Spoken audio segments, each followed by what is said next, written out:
começar mais uma live. Hoje nós vamos falar um pouquinho sobre a ansiedade. É um tema bem recorrente aqui no consultório, na clínica.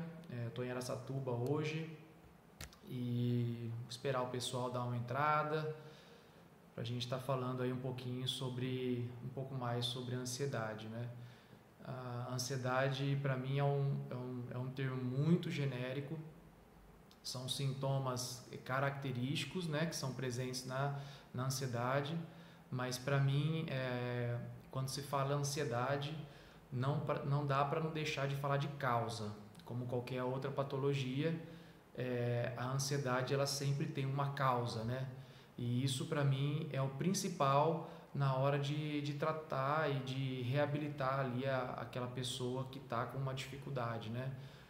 Eu mesmo tenho bastante crises, né, de ansiedade, momentos de ansiedade, e graças a Deus eu consigo ir levando com as técnicas que eu sigo, com as coisas que eu trabalho, com a compreensão, né, da vida, do movimento da vida, né? Eu acho que a constelação familiar hoje me trouxe muito esse princípio, né, de você concordar às vezes as coisas como são e aceitar um pouco como é a vida, né? É muito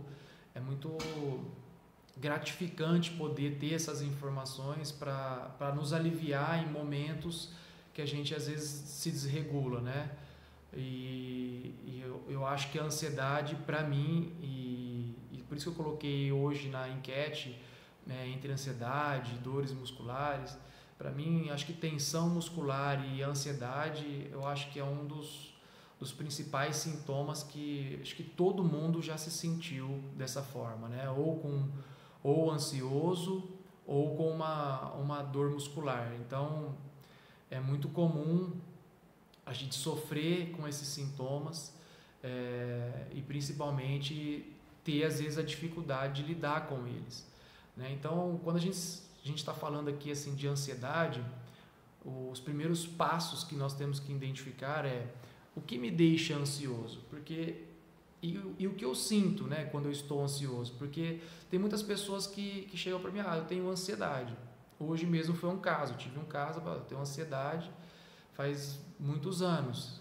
Mas o que você sente? Não tenho vontade de fazer nada, eu fico angustiado, eu fico, né, remoendo pensamentos. Então, assim, de primeira coisa não vem isso na cabeça de uma pessoa, né? Você pensa, a pessoa ansiosa, você vai pensar, é agitado, né? Não consegue ficar parado, é aquela pessoa que quer fazer 1000 coisas ao mesmo tempo.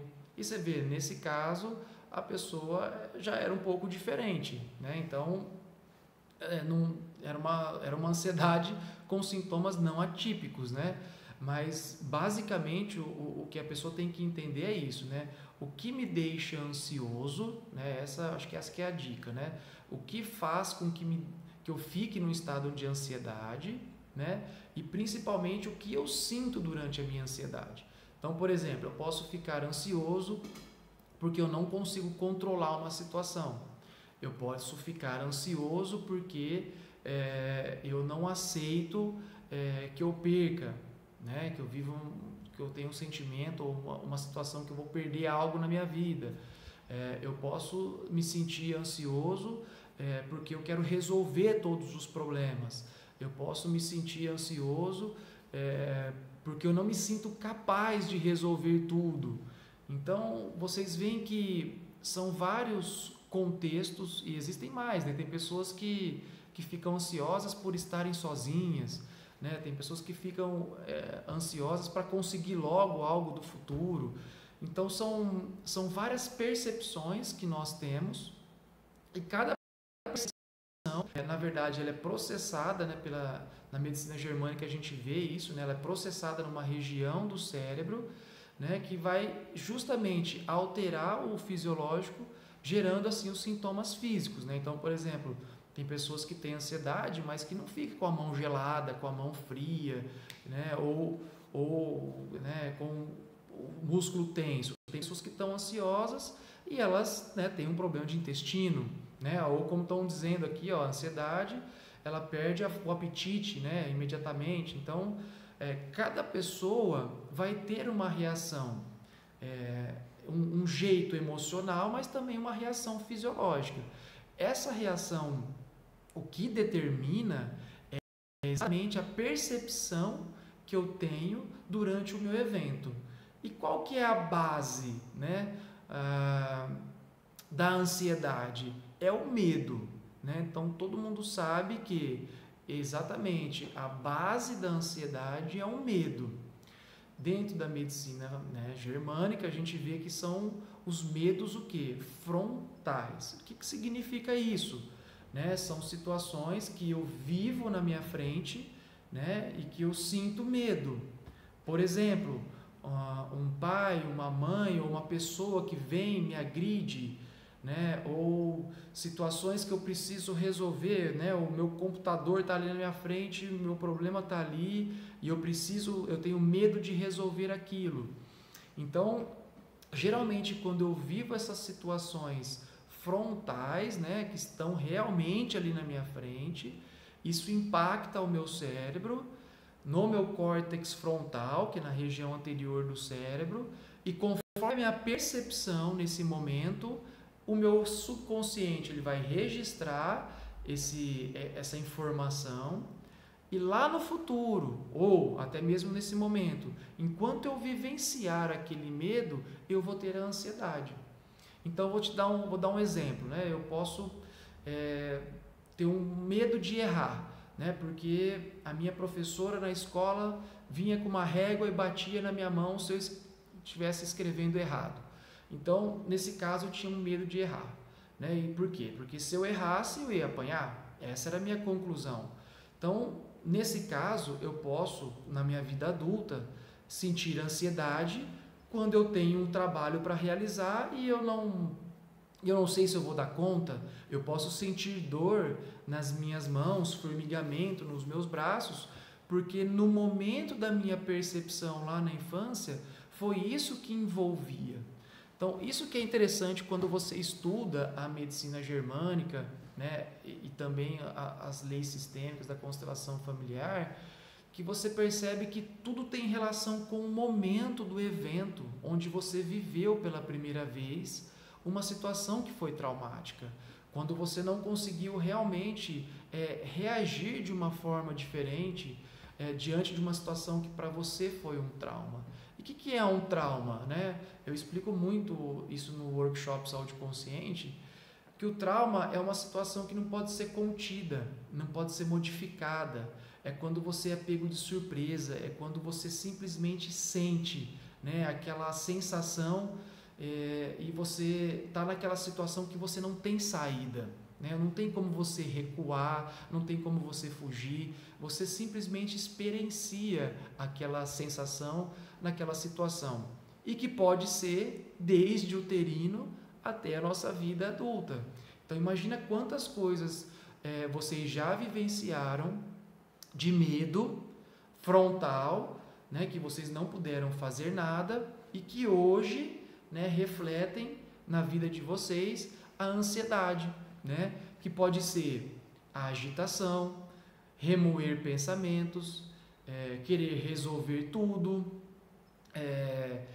sentir medo de estar sozinho, sentir medo de uma separação, a medo de perda, o medo de ir para a vida, né? Pessoas que não conseguem se desconectar dos pais, né? Sair do círculo da família e construir uma família, casar, trabalhar, mudar de cidade. Isso pode gerar anseio, uma ansiedade.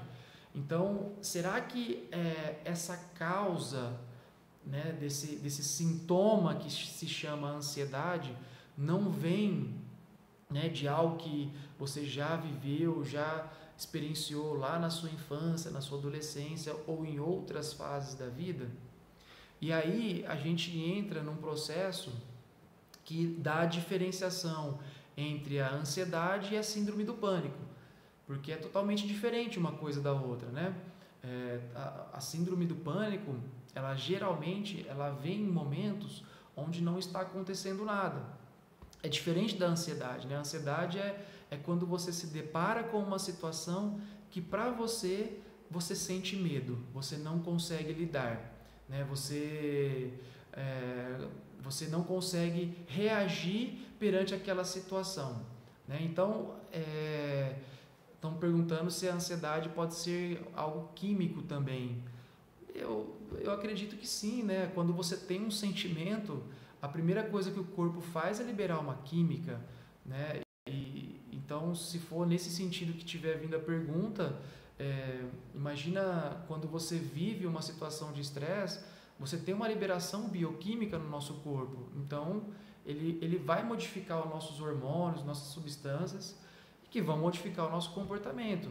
Agora, a questão é, essa modificação, ela é pela alimentação, pelo seu estilo de vida, pelo seu ambiente, pela forma como você percebe, né, as situações ao seu redor. Eu acho que isso que vai diferenciar, né, porque tem pessoas que têm ali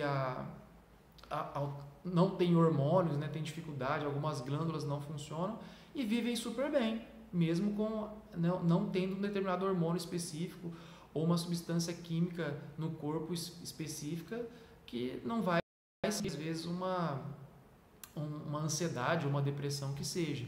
Então, no meu caso, eu sempre prefiro fazer com que a pessoa olhe para ver se a percepção dela, né, a forma como ela olha o ambiente dela e a forma como isso está registrado no subconsciente, no inconsciente dela, se isso dispara o sintoma. Então vamos lá, geralmente os sintomas são, né, o principal da ansiedade é remoer o pensamento. A pessoa fica remoendo aquele problema, ela só pensa nesse problema, né? Ela vivencia esse problema. E o segundo passo são as alterações fisiológicas, né? As extremidades ficam frias, às vezes a pessoa fica mais tensa, o músculo fica tenso. E por que isso acontece? Isso acontece porque o corpo ele libera adrenalina, noradrenalina, o nosso sistema nervoso autônomo ele entra em funcionamento no sistema simpático, então a pessoa começa a ter essas alterações, né? Tem gente que soa frio, né? Quando está sobre ansiedade, depois até tem as cirurgias, né? Para cortar o nervo simpático para a pessoa parar de suar a mão quando vai fazer uma prova, assinar um documento.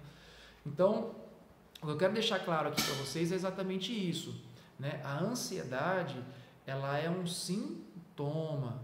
Hoje em dia, muito se diagnostica a ansiedade, né? Mas, no meu ver, na minha percepção, na verdade, ele é um sintoma, né? Então, assim, que existe uma característica, mas a causa, cada um tem uma diferença. Então, biologicamente, eu vou falar para vocês agora algumas causas, né? Então, dependendo da região do cérebro onde isso é impactado, e isso vai depender da percepção da pessoa, ela vai ter uma reação. Então, por exemplo, tem muita gente que, né, quando se sente impotente perante uma situação, ela vai ter ansiedade para querer comer. Por que isso acontece? Porque a percepção da pessoa é principalmente de repugnar o que está acontecendo. Ela se sente impotente, mas ela não consegue se afastar daquele processo que está acontecendo na frente dela. Pode ser o marido, o jeito do marido, o jeito da esposa, o chefe, o trabalho. Então é uma situação que a pessoa tem medo, ela não consegue lidar, ela repugna, mas ela não consegue. Então, quando isso é processado pelo cérebro, altera os hormônios lá da insulina e do glucagon. E a pessoa vai sentir apetite, vai sentir fome. Por que ela sente fome? Qual é o sentido biológico disso? Ela alimentar, ganhar energia para o conflito. Porém, o conflito não cessa, o conflito não passa. Então, e sempre vai buscando comida. Agora, por exemplo, tem pessoas, né, que vivem situações de medo muito grande, de não conseguir se impor. Então, porque o pai era muito rígido, a mãe, ou na escola houve uma situação na infância onde todo mundo veio e pegou e de alguma forma, né, atacou essa pessoa e ela não conseguiu se expressar. Então, quando ela se sentir ansiosa, às vezes ela vai perder a voz, às vezes vai coçar a garganta, vai dar uma pigarra, né? A pessoa perde a voz. Então, por quê? Porque ativou no cérebro, devido a essa percepção, a região que controla estes órgãos em específico, né? Agora vou falar outros casos, né? Tem pessoas que, né, quando vivenciam ali a situação de medo, de impotência, né, muitas vezes pode chegar a ficar muito agitado. Por quê? Porque na região frontal também do cérebro tem o centro do controle da tireoide, do hormônio tiroidiano, que faz o quê? Ele acelera o nosso metabolismo. Então a pessoa, ela vai sentir ansiedade, mas ela não vai conseguir ficar parada, né? Ela vai ser muito ativa, ela vai querer fazer muitas coisas ao mesmo tempo. E quanto mais a pessoa assim tem dificuldade, ela vai sentindo que ela não pode fazer, mais ansiosa vai ficando, mais ansiosa vai ficando. Então, esses são alguns princípios, né, biológicos, e tem várias outras vertentes, né? Tem pessoas dizendo aí que ficam sem fome. Exatamente, porque nesse caso a alteração ela pode ter uma percepção também, né? Se dentro desse contexto da sua ansiedade você também tiver uma contrariedade, isso vai pegar a região que controla o estômago, a pessoa perde o apetite, né? Ou simplesmente porque você acionou o seu sistema nervoso simpático, que teoricamente ele te deixa em resposta de luta ou fuga, e a perca do apetite ela é muito repentina também. Então, cada caso, cada individualidade, a gente tem que olhar, né, para a pessoa, para o ambiente, para a família, como ela sente, como ela percebe. Aí dessa forma a gente consegue entender certinho qual é a vertente, qual é a causa, né, dessa ansiedade, desse sintoma de ansiedade, né? Tem algumas pessoas também que vivem a dificuldade de controle, né? Elas não conseguem controlar a vida, elas querem controlar tudo, elas querem que tudo seja do jeito delas, né? E geralmente esse tipo de pessoa que não aceita, né, a vida, na visão sistêmica, o que a gente pensa? Né? O que essa pessoa não consegue olhar? Né? Para que ela não consegue ver? O que foi difícil para essa pessoa lidar? Né? Ou para a família dela, para aquele sistema? Né? O que faz com que ela queira controlar tudo, para que tudo seja do jeito dela ou para que nada dê errado? O que não foi do jeito dela ou da família dela, ou o que deu tão errado para a família dela que eles precisam se proteger? Né? Então, é interessante que em constelação familiar a gente sempre faz a pessoa olhar para aquilo que ela não consegue olhar, né? E olhar simplesmente com uma nova percepção, com um novo olhar, com uma mudança, né, sobre aquilo. Então, vamos dar um exemplo. Então, tem pessoas que cuidam de todo mundo, né? Então, se sentem ansiosas porque elas cuidam de todo mundo, não quer ver ninguém sofrer, não quer ver ninguém doente.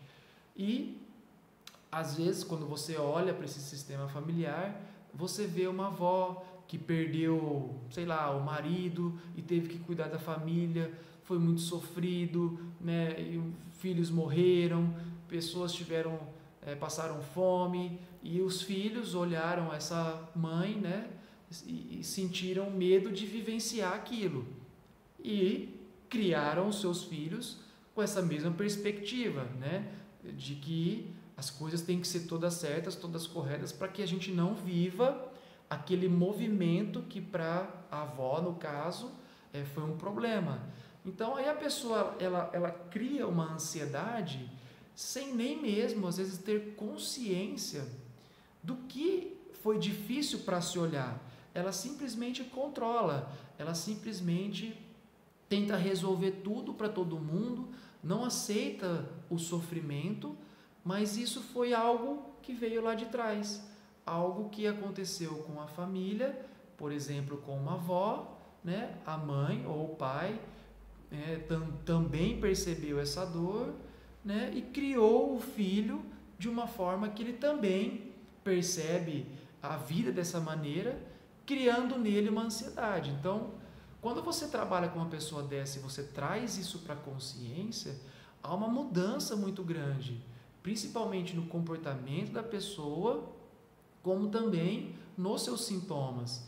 Então, quando você pensar em ansiedade, né, e pensar assim no que te deixa ansioso, qual é a causa, né? Se você quer controlar tudo, se você quer repugnar uma situação, se você quer afastar algo, ou se você quer, né, se você quer simplesmente evitar que pessoas vão embora, ou se você tem medo de ficar sozinho, ou você tem medo de enfrentar a vida, seja lá qual for a causa da sua ansiedade, sempre tenta imaginar o que isso tem em relação com a minha vida e com a história da minha família. Isso já vai ser uma boa medida para você conseguir começar a entender o porquê dessa ansiedade e também vai te dar um direcionamento para que você consiga mudar esse conflito, né? Essa dificuldade que te gera. Então, dentro da visão sistêmica e da visão biológica, nós nunca olhamos para a ansiedade, e sim nós olhamos para a causa da ansiedade, né? O que está causando essa ansiedade? O que a pessoa sente nessa ansiedade? Então, quando você entende o que a pessoa sente e o que deixa essa pessoa ansiosa, isso é um trilho para você chegar ao problema. Então, quando você chega ao problema, você traz para a consciência e ajuda a ressignificar, a mudar o sentimento. É dessa forma que a gente trabalha com a ansiedade. Então, tem pessoas mandando aí, né? Fala que quando ela fica ansiosa, ataca o bruxismo, ela morde, né? E o osso sente muita cãibra, muitas dores. Então, o que acontece? Você vê que nesse caso, dentro da percepção dessa pessoa, com certeza tem uma dificuldade, ou com raiva, onde a gente sempre trava, ou uma dificuldade de colocar para fora. É aquela pessoa que está ansiosa porque ela quer falar, mas ela não pode. Ela não pode enfrentar o marido, ela não pode magoar ninguém, porque eu meço as minhas palavras. Aquilo que eu digo pode magoar alguém, ou aquilo que eu digo, se eu machucar uma pessoa, essa pessoa pode se distanciar de mim e eu tenho medo de separação. Olha só como são várias causas de uma situação que podem gerar, né, uma ansiedade. E depois que você vive essa ansiedade, né, conforme a sua intensidade, sempre que você resolver esse conflito, resolver esse problema, você pode entrar no estado de pânico, né? O pânico, ele sempre vem naquele momento onde você não está passando por nada. E aí é um processo fisiológico mesmo que explica esse movimento do pânico, né? Essa sensação repentina de repente você vivenciar todo aquele medo, toda aquela dificuldade sem estar passando por nada. Geralmente é dirigindo, dormindo, almoçando, no trabalho, às vezes em situações onde você não está ansioso, né? Você simplesmente revive toda aquela ansiedade num curto período de tempo. É por isso que, como no seu caso está pedindo aí, às vezes a pessoa sempre revive, né, o mesmo pânico, porque ela acaba não mudando a sua percepção, ela acaba enxergando a realidade sempre do mesmo jeito, ou no ambiente sempre tem a mesma situação que pro cérebro remete ao medo, remete à situação de ansiedade e que agora vai me gerar um pânico, né? Então, pessoal, é isso. Eu gostaria de agradecer a presença de todos nessa live. Quem quiser compartilhar, compartilha. A ansiedade tem muita informação. Pretendo fazer outras lives também sobre ansiedade. e espero que tenha ajudado vocês a identificar um pouquinho sobre a ansiedade, né, e entender que é algo muito maior, que a gente tem que olhar realmente a qualidade.